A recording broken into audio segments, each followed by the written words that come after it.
ya berpolitik saja, tapi jangan kemudian setelah menjadi pembantu beliau juga ikut-ikut berpolitik begitu. Jadi harus mampu memposisikan diri.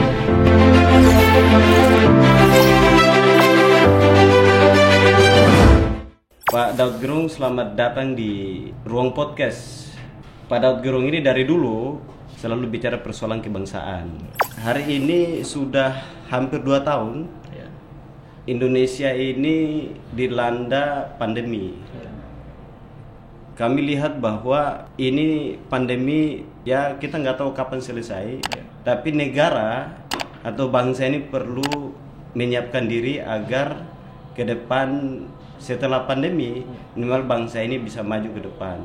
Jadi kita tidak stagnan. Nah, kira-kira apa menurut Pak Daud yang harus dirapikan oleh seluruh stakeholder di bangsa ini? Terima kasih Bung.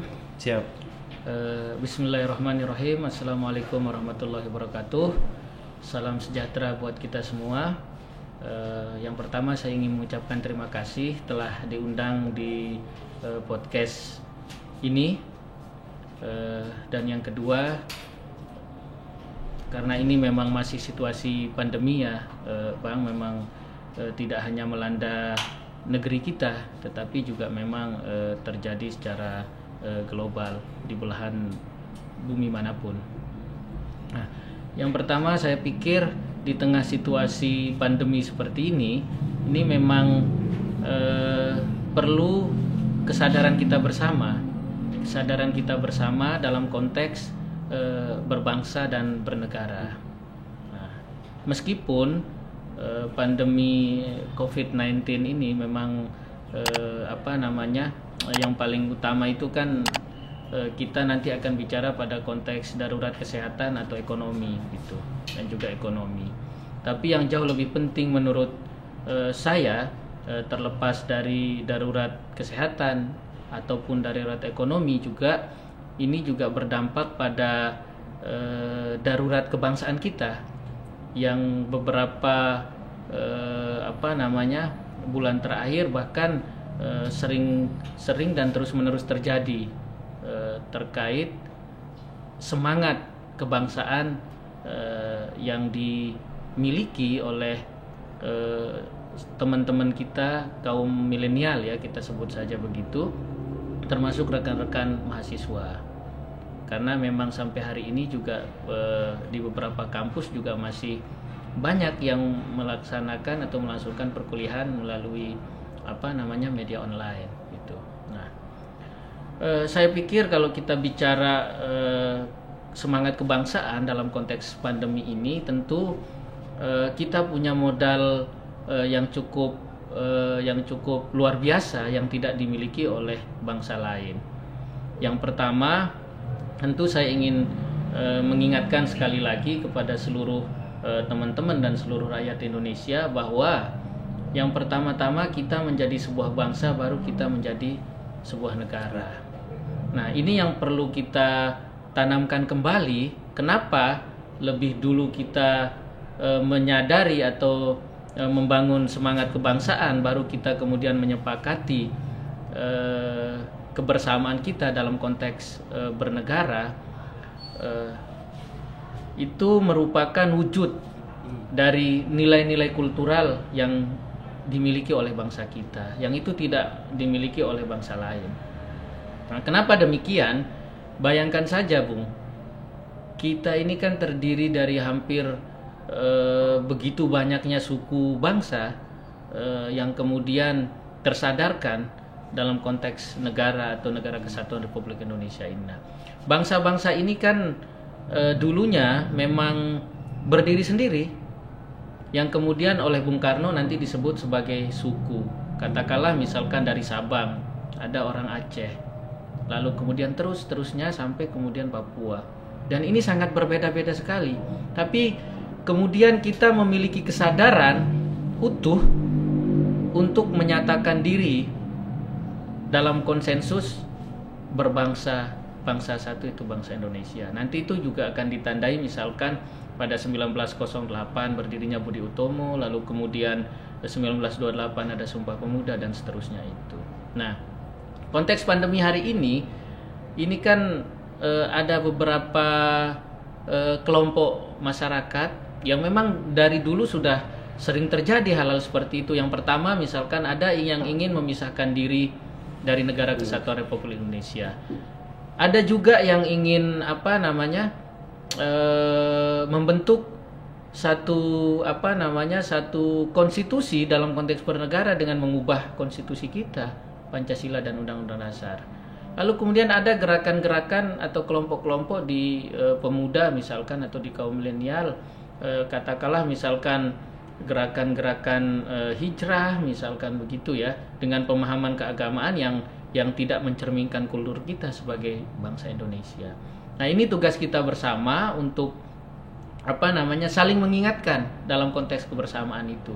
Dan ini adalah modal yang sangat luar biasa yang tidak dimiliki oleh bangsa lain. Saya kira itu mungkin pengantar dari saya, Bung. Oke, hal-hal yang tadi disebut seperti ada kelompok-kelompok perlawanan terhadap bangsa atau negara kita, ada gerakan-gerakan yang hijrah dan lain sebagainya. Kalau ini dibiarkan, kalau nggak dirapikan itu ke depan bisa mengganggu nggak kira-kira untuk pembangunan ke depan? Menurut saya, Bung, konteks kebangsaan di tengah pandemi ini harus kemudian kita maknai dalam konteks kebersamaan.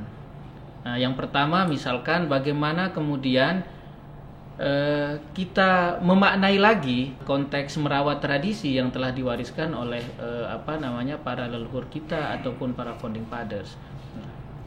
Konteks merawat tradisi ini kan tidak hanya dalam konteks pra kemerdekaan maupun pasca kemerdekaan, tapi juga di tengah pandemi ini. Karena bicara kebangsaan ini kan sangat luas. Salah satunya misalkan menjaga warisan tradisi itu dengan cara saling bersama-sama, saling mengingatkan. Misalkan pemerintah sudah menetapkan beberapa peraturan terkait situasi pandemi ini. Hindari kerumunan, misalkan selalu menggunakan masker dan lain sebagainya itu. Nah, saya pikir kesadaran yang paling utama itulah yang harus kita. Tapi nggak apa-apa kita nggak pakai masker ini ya, kan agak jauh. Iya, karena kan kita sudah menjaga jarak, menjaga jarak gitu, Bu. Nah, lalu kemudian selanjutnya yang kedua itu bagaimana kemudian kita sebagai anak bangsa ini memahami lagi juga terkait shared value itu, share nilai-nilai kearifan lokal yang kita miliki.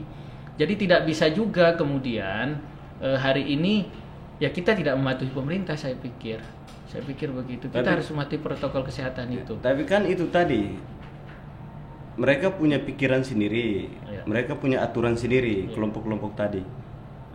Maka sangat mengganggu tidak berkaitan dengan kebijakan ini karena pikiran mereka sendiri. Ya kita nggak ada urusan dengan pemerintah kira-kira begitu. Kita ini mau merdeka atau kita ini lebih contohnya ya kita ini pegangannya kepada agama gitu loh. Itu mengganggu tidak terkait dengan aturan-aturan tadi? Menurut saya sangat mengganggu karena itu yang kita nilai hari ini, misalkan bagaimana kinerja pemerintah berupaya tegas dalam menyikapi kelompok-kelompok atau masyarakat-masyarakat yang memang anti terhadap NKRI. Saya pikir pemerintah harus sangat tegas di situ. Selain sebagai ancaman di integritas kita sebagai anak bangsa, juga ini akan mengganggu jalannya pembangunan yang dicanangkan oleh pemerintah, baik itu sumber daya manusia maupun infrastruktur yang lain. Apapun itu, pemerintah tidak boleh kalah dalam menyikapi ataupun menindak tegas kelompok-kelompok tersebut. Sambil ngopi dulu kita jangan serius-serius juga. Soal kebijakan pemerintah ini, hari ini ada banyak ketua partai atau partai koalisi gitu yang kita baca di media. Mereka sibuk dengan kepentingan mereka. Ada yang mau calon presiden lah, di brand begitu kira-kira yang kita semua tahu. Kalau ini dibiarkan, kira-kira sangat mengganggu tidak? Soal Indonesia ke depan, kita rapikan ke depan, kita bisa terhindar dari kelompok-kelompok tadi untuk Indonesia ke depan maju setelah pandemi ini. Kalau ini dibiarkan, mengganggunya sejauh mana gitu? Iya, terkait ini kan sebentar lagi lah katakanlah seperti itu, kita akan menyambut lagi pesta demokrasi berikutnya 2024. Tapi kan hari ini sudah kita saksikan bersama beberapa tokoh misalkan sudah mulai melakukan gerakan-gerakan politik untuk menyambut pesta demokrasi tersebut gitu. Nah, saya pikir presiden kita hari ini tuh juga harus tegas melihat bawahan-bawahannya, pembantu-pembantunya yang berada pada posisi menteri untuk bekerja sungguh-sungguh, apalagi dalam konteks membangun semangat kebangsaan kita ini. Sampai hari ini juga saya pikir pemerintah tidak begitu serius. Maksud saya pejabat-pejabat pemangku kebijakan tersebut tidak pernah serius memberikan sosialisasi maupun pemahaman edukasi terhadap masyarakat kita, sehingga bermunculanlah kelompok-kelompok tersebut. Kita ambil contoh misalkan di lingkungan kampus yang mestinya di situ harus ditanamkan semangat kebangsaan, malah sebaliknya yang terjadi. Banyak kelompok-kelompok organisasi juga pemahaman keagamaannya sangat berbeda dengan nilai-nilai kultural kita itu. Terlebih lagi misalkan konteks yang lagi ramai hari ini, Bung, TWK yang ada di tubuh KPK misalkan harus ada persyaratan seperti itu. Dalam salah satu soal misalkan lebih memilih yang mana antara Pancasila dan Al-Quran, kan menjadi sangat tidak menarik begitu. Walaupun nanti itu kan konteksnya berbeda, misalkan yang nggak ada urusan Pancasila atau Al-Quran dalam konteks tersebut, tapi bagaimana kemudian itu menjadi salah satu prasyarat ketentuan peralihan status pejabat KPK itu menjadi ASN. Nah itu. Dan dampak memang yang harus kita lihat terkait gerakan-gerakan yang setelah dilakukan sekarang oleh para pejabat-pejabat publik untuk menyambut pesta demokrasi itu juga harus menjadi perhatian kita bersama, saya pikir, Bung. Perhatian kita bersama untuk bersama-sama untuk menilai kinerja mereka. Terlebih lagi presiden juga harus tegas. Kalau memang mau berpolitik, ya berpolitik saja. Tapi jangan kemudian setelah menjadi pembantu beliau juga ikut-ikut berpolitik begitu. Jadi harus mampu memposisikan diri sebagai pemangku kebijakan dalam konteks urusan-urusan bernegara kita itu. Oke, tema kita itu soal merapikan Indonesia pasca pandemi. Banyak masalah. Hari ini pembantu Jokowi juga seperti itu. Apa kira-kira yang harusnya mereka lakukan agar pasca pandemi ini ekonomi kita aman, masalah budaya kita aman, tidak ada lagi gangguan-gangguan dari luar. Apalagi hari ini ya contoh aja TikTok gitu loh. Semua orang kampanye di TikTok, tapi kampanyenya nggak hanya 1% yang kampanyenya itu bicara masalah bangsa, tapi selebihnya ikutin gaya-gaya barat gitu loh. Orang Indonesia banyak suka main TikTok contohnya, tapi dia tidak melakukan edukasi. Itu salah satu contoh. Lalu menteri-menteri juga hari ini dengan tadi diceritakan oleh Daud Gerung, apa yang harus dilakukan agar Indonesia bisa keluar dari tidak ada lagi masalah-masalah kayak seperti tadi.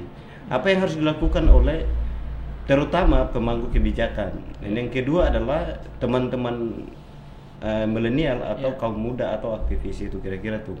Ya, yang pertama memang perlu kesadaran kita bersama. Kesadaran kita bersama seluruh lapisan masyarakat untuk mari kita sama-sama atas dasar kesadaran kebangsaan kita untuk membangun kembali atau merapikan kembali Indonesia untuk menyambut pasca pandemi berikutnya itu. Jadi kesadaran ini menjadi sangat penting. Nah, tapi kan kesadaran ini juga kalau tidak didasari oleh nilai-nilai kultural, saya pikir itu juga tidak berarti apa-apa. Lalu kemudian pemerintah juga para pembantunya juga harus ikut bersama-sama. Tidak hanya misalkan posisi jabatannya di kementerian apa, di kementerian A, B, C, dan D, tetapi juga mari bersama-sama untuk membangun kembali dengan cara